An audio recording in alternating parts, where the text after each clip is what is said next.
encontrar receitas que são mais pro café da manhã, assim, tipo assim, né, ó, sobremesas, assim, mais fitness e veganos e tal, pra fazer essas receitas. Só que de vez em quando vai sair um almoço por aqui, porque é isso que eu tô fazendo. E é o nosso almoço de hoje e eu pensei que ia aproveitar pra fazer o boca a boca. Eu amo peixe demais, eu nasci no Pará, né, tipo, como não ser apaixonado por peixe. E agora eu moro em Tulsa, tipo, que é no meio do nada. Todo lado tem terra. Peixe bem exercitado, nadado.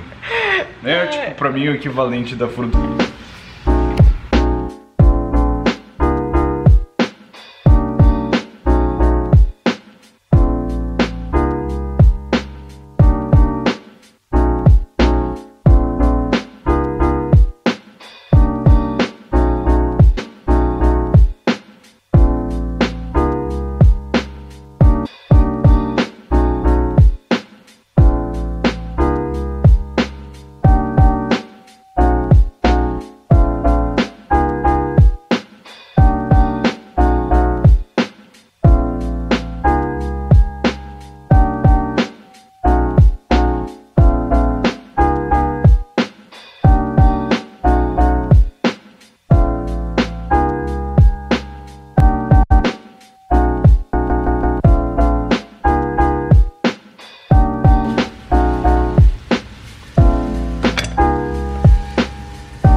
Eu coloco 16 minutos.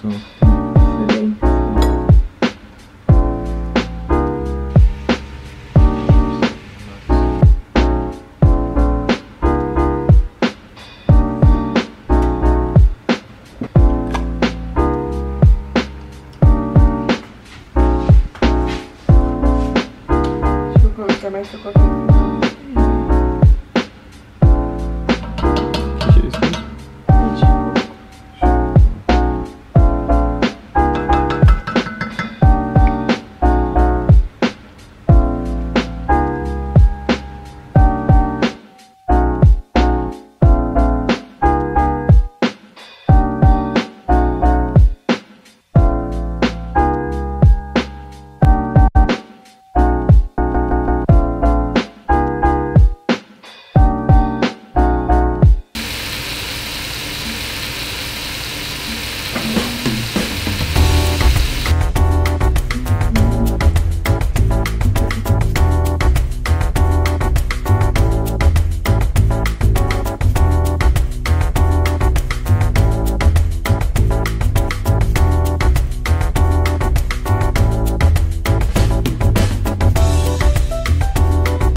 pessoal, tudo bom? Sei que estamos em completamente outro dia, outro cenário aqui. A realidade é que eu tô nesse momento editando esse vídeo que vocês estão assistindo agora. Espero que vocês curtiram essa receita. Eu amei demais.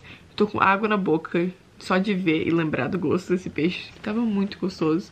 E agora chegamos na segunda parte do nosso boca a boca, onde vamos ter um papinho. Esse boca a boca não está indo como eu tava planejando ele ir, porque eu, na verdade, naquele mesmo dia, no dia depois que eu fiz o peixe, eu filmei essa segunda parte, essa parte onde a gente tem esse bate-papo. Só que ficou muito longo, porque o assunto do boca a boca que eu filmei, 10 coisas que eu acho que toda esposa deveria fazer pro seu marido. Mas o vídeo ficou bem longo, assim, bem longo, uns 10 minutos e tal. E aí, mais a receita, esse vídeo ia ficar muito comprido. Então eu decidi guardar a filmagem que eu fiz já tá tudo completinho. E eu vou guardar ele, vou terminar de editar ele e postar ele talvez semana que vem ou no final dessa semana. Enfim, aí eu achei que seria legal a gente só ter um papinho bem íntimo aqui. Tá tipo uma noite de pijama mesmo aqui, eu e vocês. E a gente conversar sobre algo nessa linha de romance, porque estamos no boca a boca. Eu achei que talvez seria legal eu compartilhar com vocês alguns motivos me desatraíram a, tipo, possíveis pretendentes quando eu era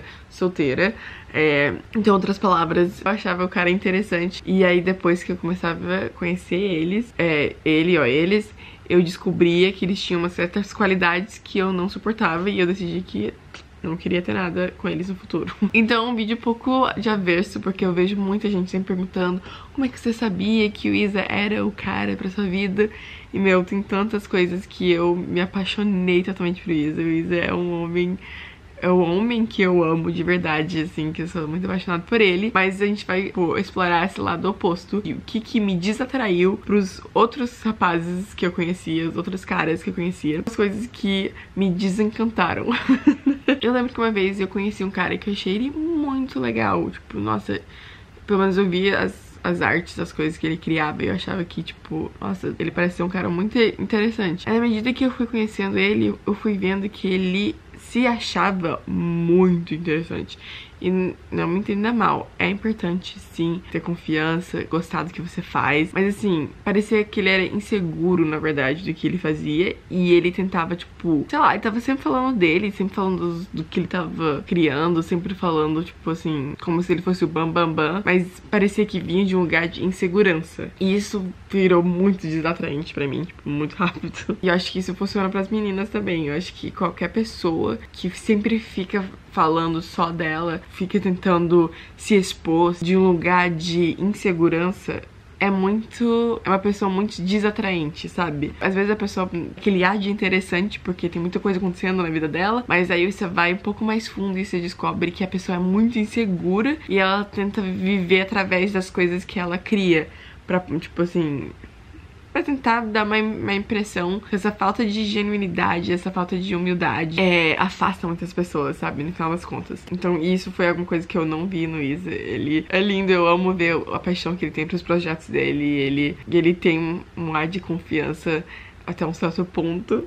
Mas uma coisa que me atraiu muito foi que ele não tinha essa arrogância de, tipo, eu sei fazer tanta coisa, olha pra mim, porque ele não precisa disso. A personalidade dele não depende das coisas que ele faz. Eu conheci esse outro cara que teve algumas coisas que eu gostei nele, só que à medida que eu fui conhecendo ele, tudo que ele fazia me irritava muito. Me irritava muito, sério. Tipo assim, a personalidade dele começou a me irritar muito, gente. Eu não sei explicar, tipo, com certeza é uma luz vermelha.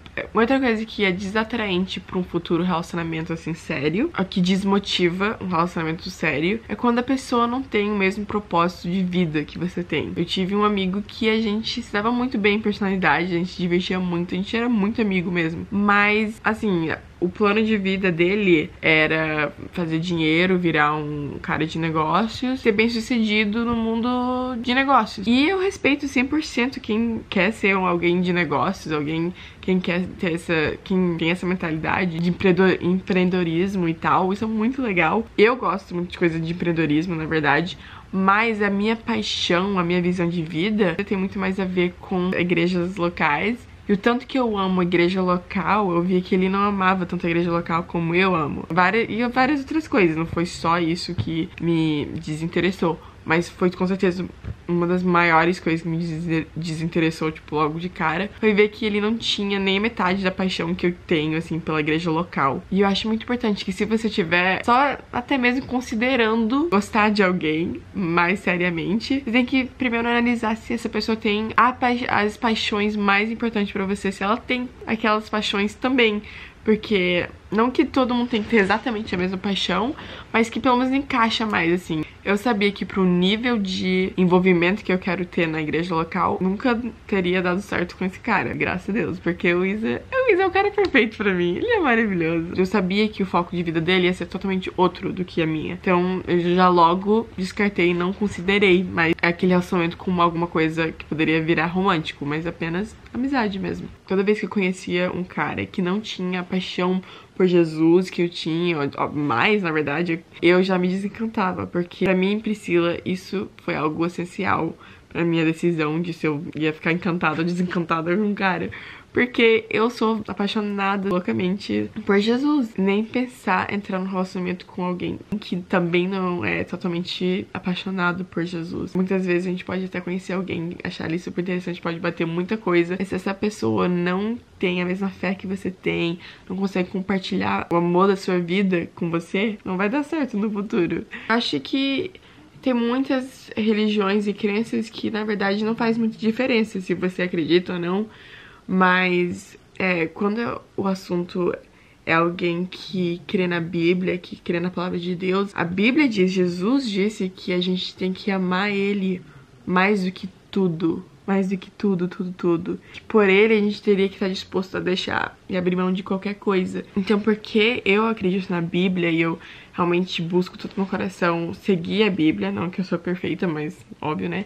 Mas que eu realmente busco seguir a palavra de Deus, ela me deixa sem escolha nisso, sabe? Quando Jesus diz que a gente tem que amar ele mais que tudo, nenhum parceiro vai entender isso, senão alguém que também coloca Jesus em cima de tudo. É muito injusto eu esperar que o meu parceiro, que não conhece Jesus, que não tem ele em primeiro lugar, entender que o meu parceiro não é a pessoa mais importante pra mim, mas que Jesus é a pessoa mais importante pra mim. Seria injusto pedir pra essa pessoa entender isso, a não ser que essa pessoa também tem Jesus como o centro da vida dela, como a pessoa mais importante na vida dela. Eu sei que eu não sou a pessoa mais importante pro Isa, meu marido. Eu sei que eu não sou. Jesus é a pessoa mais importante pra ele. Bem mais do que eu. Eu não tô nem assim pertinho atrás de Jesus. Eu tô muito atrás de Jesus na lista de importância, assim, pro Isa. E eu sei disso e eu fico feliz. Por quê? Porque o Isa também não é a pessoa mais importante pra mim. A pessoa mais importante pra mim é Jesus. Então, eu entendo isso porque isso é verdade na minha vida e porque isso é verdade na vida dele, e ele entende isso porque é verdade na vida dele e é verdade na minha vida. Então, enfim, só seria injusto a gente pedir isso de alguém quando ele também não compartilha essa mesma paixão por Jesus do que eu. Faz sentido? Então isso é uma coisa bem exclusiva, eu acredito, pra quem tem esse relacionamento com Jesus, né? Última coisa que eu vou falar, eu ficava muito desinteressada quando o cara não dava nada de mistério, assim, sabe? Eu odiava quando... Não sei se é porque é uma coisa de americano, mas tinha, tipo, cara que vinha e falava assim, olha... Falava assim, eu quero levar você pra sair pra um encontro, mas eu preciso saber já agora. Tá interessado em mim? Eu quero saber agora, eu não quero ficar, tipo, jogando jogos. Isso me desinteressava, na verdade. Talvez pra alguém aí isso, tipo, é interessante. Mas pra mim ficava, tipo, meu, eu nem te conheço direito e eu já vou decidir, tipo, agora... Você nem me levou pra sair. Como é que eu vou decidir se eu tô interessada ou não em você? Aí eu já falava que não, porque, tipo assim, desse jeito. Mas sei lá, eu, mais uma vez, Priscila, gosto muito do mistério, gosto do, tipo, expectação, da incerteza. Será que ele gosta? Será que ele não gosta? Eu gostava de sentir, tipo, um pouquinho de ciúmes, de sentir aquele negócio. A doida gosta de sentir ciúmes. Não que era alguma coisa que eu buscava, mas se eu não conseguia sentir ciúmes pro cara, eu já sabia que, óbvio, eu não gostava dele, porque eu não tava nem sentindo ciúmes dele. Tem equilíbrio em tudo, né, gente? Eu sinto que a gente tá realmente num, tipo, noite de pijama aqui, conversando, porque eu tô falando umas coisas muito sei lá, aleatórios. Mas é isso, gente. Coloca aí nos comentários o que são algumas coisas que te desencanta em relação às pessoas. Eu quero ver. Eu sei que todo mundo é diferente. Talvez uma coisa que me desencanta, encanta você. Eu tô muito empolgada para nossos próximos vídeos. Eu agradeço muito o apoio de vocês, o carinho. Eu me sinto muito sortuda de ter tanta gente tão maravilhosa e inspiradora aqui. Nossa família do YouTube, vocês são muito especiais. Muito obrigada pelo apoio, pelo carinho. Vocês são lindos. Um beijo, um queijo. Desejo um ótimo dia, noite pra vocês. Até os próximos